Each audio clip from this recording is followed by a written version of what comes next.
Gusto ko lang maging malinaw sa inyo na dito sa klase ko, ako ang nasusunod. Naintindihan? Ma'am, ito po yung assignment ko. Anong klaseng assignment to? Parang ginawa lang ng bata. Mababa lang grades mo dito, ah. Pinaghirapan ko yung assignment na yun. Sino ang pambansang bayani natin? Ma'am, Scarlett. Ang pambansang bayani natin ay si... Oops! Napakabagal mo sumagot. Ang pambansang bayani natin. Straight to the point ang kailangan ko sagot. Ayusin yung sumagot, ha? Hindi na kayo elementary. Opo, ma'am. Pinayagan ba kita kumain sa loob ng klase ko? Ma'am. Akin na yan. Kung ayaw niyong binabastos kayo, wag niyo akong bastusin. Oo, be. Kain tayo sa labas mamaya, ha? Hala, galit na si ma'am. Umalis lang ako saglit, ganyan na kayo. First meeting pa lang natin, pinapakita nyo ng mga ugali nyo. Buti pa yung kabilang section, tahimik lang. Kayo na ata ang worst section na napuntahan ko. Kung kami ang worst section, ikaw ang worst teacher. Sorry po, ma'am. At dahil dyan, bibigyan ko kayo ng maraming assignment. Ma'am? Oh, Scarlett, kamusta ka? Sana ikaw na lang ulit teacher namin. Ang sungit ng bago naming teacher eh. Hayaan mo, next quarter, ako na ulit ang magiging teacher nyo. Talaga, ma'am? Thank you, Lord! Okay, class! Na-miss nyo ba ako?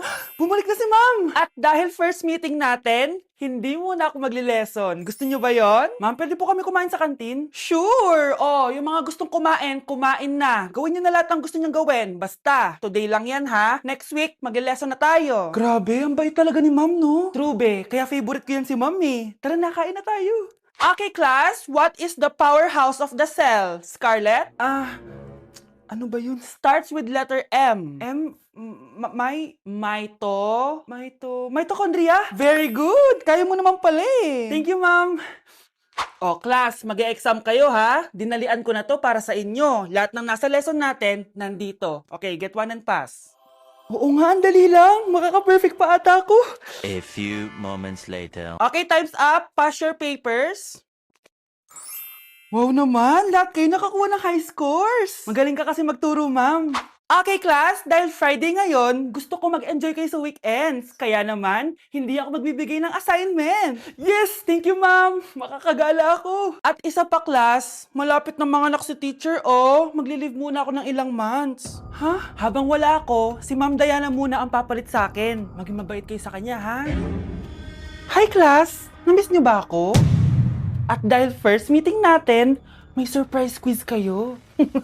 Nandito na naman yung pet peeve ko. Hindi! Hindi!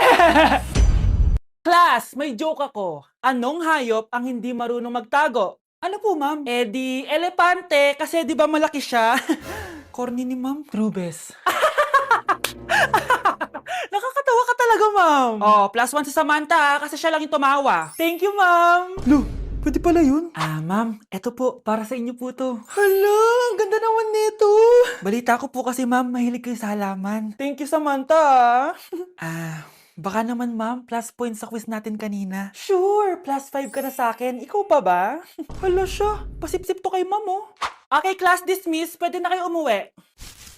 Ma'am, ako na po magdadala ng mga gamit nyo para di po kayo mahirapan. Hatid ko na po kayo, ma'am. Aba naman. Buti pa si Samantha, matulungin. Ginagawa niya lang naman yun para magka-plus point siya. Ay, nakakainis si Samantha, no? Halatang nagpapasip-sip lang siya kay ma'am. True. Kaya siya yung top 1 palagi eh, dahil sa mga binibigay na points si ma'am. Guys, tingnan nyo. Convoy yan ng magulang ni Samantha tsaka ni ma'am. Babayaran daw si ma'am para maging valedictorian si Samantha. Grabe. Sumusobra na kayo. Okay, class, may i-announce ako. Ang valedictorian natin ay si... Sino pa ba? Eh di si Samantha. Hala, totoo ba? Hindi ko expect. Congrats, Samantha! Ang galing nyo! Ang galing mong bumili ng grades. Ha? Scarlett, sit down! Ay, no! Convo nyo to, di ba? Magkano binigay sa'yo, ma'am? 1 milyon? Wow, easy money! Hala, nagpapabayad si ma'am. Grabe. Ano kaya magiging reaction ng principal pag nasend ko to sa kanya? Hindi yan totoo! I-delete mo yan! Oops! Sorry na send. Deserve nyo yan. Lumalaban kami ng patas dito. Kailangan nyo managot. Anak, manood ka na itong Cocomelon para malibang ka. Sige po, Nay. Ang cute nila. Quack, quack, but only 4 little ducks came back. Cocomelon ba yun?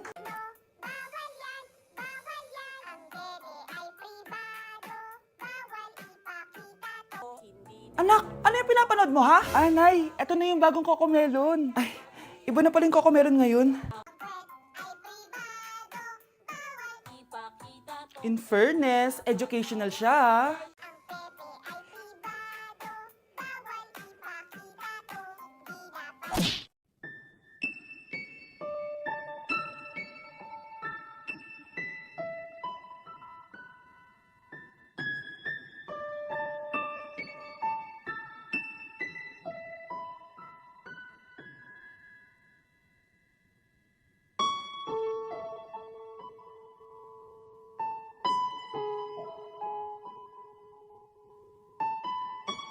Eating only Jollibee for a day? Let's go! Pero guys, may rules tayo. Hindi ako pwedeng umulit ng o-orderin. Kung nag-chicken ako ng breakfast, bawal na ako mag-chicken ng lunch. So, tara na, mag-umpisa na tayo. Hi guys! Good morning! So, it's currently 9:07 a.m. Magpa-breakfast na tayo at alam nyo na kung saan tayo kakain, sa itim na bubuyog. Let's go guys! Guys, nandito na tayo! Guys, so may pang breakfast pala sila. May breakfast pa po? Dito sa part na to, hindi ko na malay na nalobat pala yung mic ko, guys. Pero kita nyo naman na kinakain ko na yung pancake dyan. Nakakainis, nagre-record pala ako nalobat yung mic ko. Ito na yung order ko, guys. Meron tayong pancake na naubos ko na yung isa. Meron tayong tapa. Siyempre, mawawala ba ang iced coffee? Guys, oh.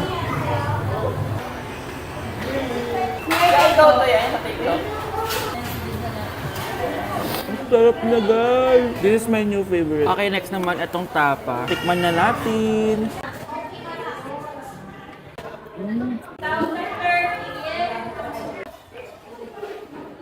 Inom muna tayo, guys. Okay lang tong iced coffee nila. Wait lang, guys. Uubusin ko lang lahat to.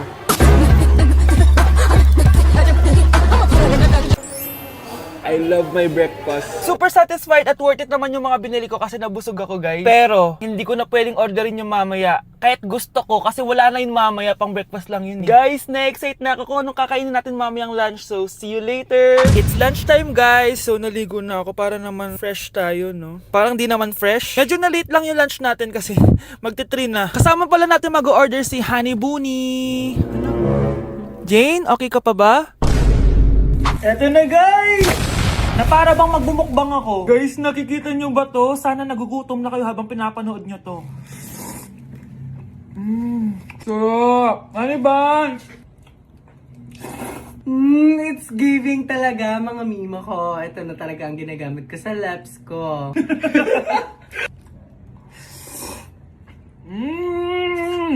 Taran! Wala na laman. Okay, next natin to chicken fillet. Meron siyang sauce. Look at that.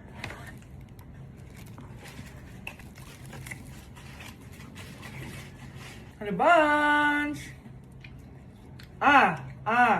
Buo. Subo mo buo. It's giving din, mga mima ko. Guys, nakikita nyo ba yan? Napaka-perfect ng mga manok na yan, no? So natin. Alam kong takam na kayo. Tingnan nyo to, guys. Bumili na kayo.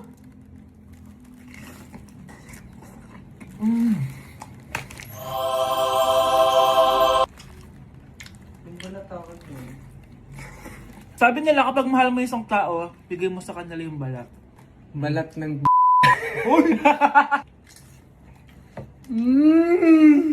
Hala, ano yung naririnig ko? Gutom ka na! Mag-order ka na! Sir, tapos na po. Grabe! Sobrang busog! Ang next natin ay merienda at dinner. So, see you guys later! So, di na ako nakapag-vlog ng merienda, kaya iisahin ko na yung merienda tsaka dinner. Eto na siya, guys! Bawal na ako mag-chicken kahit gusto ko mag-chicken. Hindi ako napaso, guys.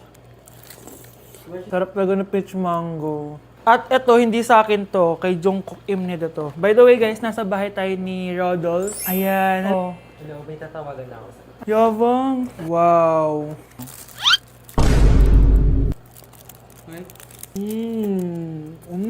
Last bite.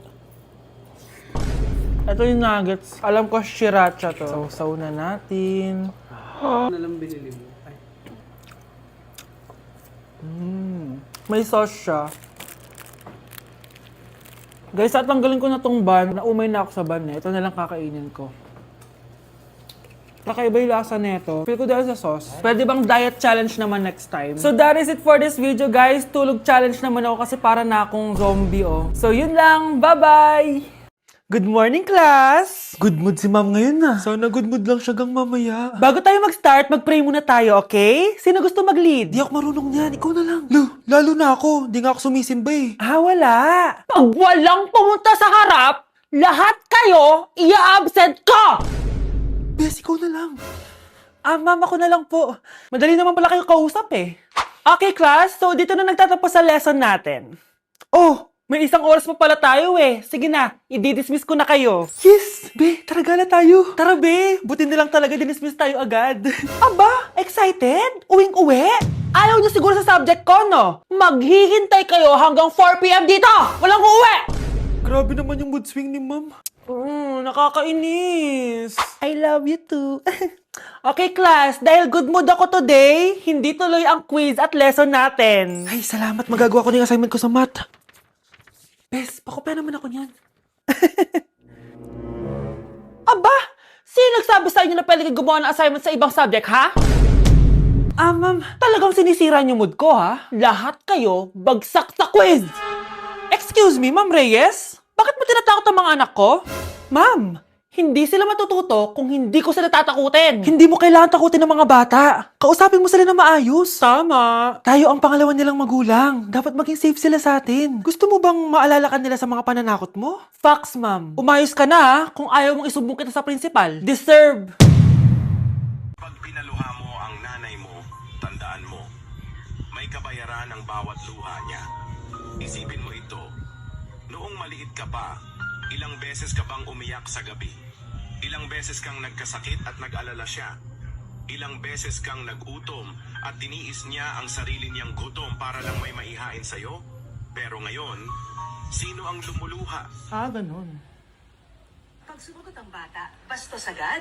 Hindi ba pwedeng nagpapaliwanag lang? Hindi ba natin kaya makinig? Lalo na kung ang bata, maayos naman ang pananalita, hindi naman mataas ang boses, hindi naman bastos pag nagpapaliwanag. Ang iba kasi sa atin, hindi naman nila lahat talagang ayaw makinig. Pag nagpapaliwanag ng bata, sure na tayo. Ay, Nay! Good news! Nanalo ako sa loto! Totoo ba, anak? Tumama lahat ang numero sa panaginip ko, Nay. Ay, alam mo, anak, swerte ka talaga eh. Nay, may good news din ako. Gagraduate na ako next month. Talaga ba, anak? Akala ko talaga bagsak pa rin ako eh. Buti naman at di ka na ulit ng high school. Congrats! Good luck sa college! Mga anak, may good news din ako. Sabi ng doktor, magaling na daw ako sa sakit ko. So, ibig sabihin, hindi mo na kami makakalimutan, Nay? Oo, anak. Parang sunod-sunod yung swerte natin, Nay, no? Siyempre, dahil din yan kay Lord. Sige na, anong oras na? Matulog na tayo, ha? Good night, Nay.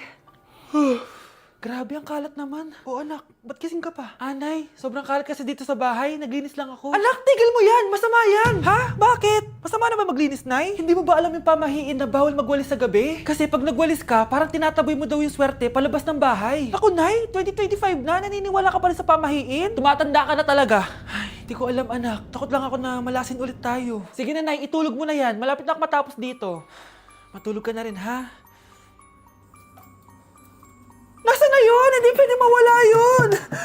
Oo, anak, ano nangyayari? Umagang-umaga sumisigaw ka. Nay, nawawala yung lotto ticket natin. Hindi natin makiklaim yung pera. Ha? Sige, anak, tutulungan kita maghanap, ha? Ay, baka nandito lang yung banda. Oo, anak, ba't ka umiiyak? Ayoko na. Ginawa ko naman lahat eh, pero binagsak pa rin ako ng teacher ko. Ano? Hindi na daw ako kasama sa mga gagraduate, Nay. Lahat ng effort ko nasayang. Anak! Nay, magpahinga ka muna. Ako na muna bahala dito. Ano na naman nangyayari sa pamilya natin? Anak? Scarlett? Kyle? Susan? Kamusta ka na? Dok? Ba't nandito ka? Dinalaw kita para kamustahin ka. Mga musta? Eh di ba sabi niyo magaling na ako, Dok? Yun din nakakala ko. Ha? Teka lang, nakita mo ba yung mga anak ko? Susan, matagal nang patay ang mga anak mo. Ha? Hindi mo ba naaalala? Pareho silang na-depress. Si Scarlett dahil sa nawala niyang lotto ticket. Si Kyle naman dahil hindi nakagraduate. Kaya, ayun. Kailangan mo ulit maggamot, Susan. Dahil lumalala na naman ang demensya mo.